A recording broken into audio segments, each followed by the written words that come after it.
Junior NTR నటించిన దేవర చిత్రము pan India లెవెల్లో ఈ నెల 27న గ్రాండ్ గా రిలీజ్ కాబోతుంది. రిలీజ్ కి ఇంకా 5 రోజుల సమయం ఉండగానే వచ్చేసి విజయవాడలో జూనియర్ ఎన్టీఆర్ అభిమానులు వచ్చేసి కటౌట్లతో భారీగా ఆనందం చేస్తున్నటువంటి విజువల్స్ కూడా గమనించుకోవచ్చు.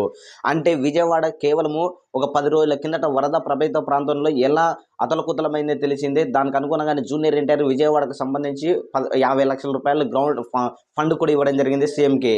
అదేవిధంగా ఆ యొక్క వరద ప్రభావితులు ఇంకా మర్చిపోకముందే జూనియర్ ఎన్టీఆర్ అభిమానులు ఈ యొక్క ఆనందం చూస్తుంటే జూనియర్ ఎన్టీఆర్ గారి మీద విజయవాడ ఎంత అభిమానం ఉందో మనం స్పష్టంగా గమనించుకోవచ్చు. జూనియర్ ఎన్టీఆర్ అడ్డా విజయవాడ అడ్డా అనే రేంజ్లో ఎన్టీఆర్ అభిమానులు ఆనందం చేస్తున్నటువంటి విజువల్స్ మనం గమనించుకోవచ్చు.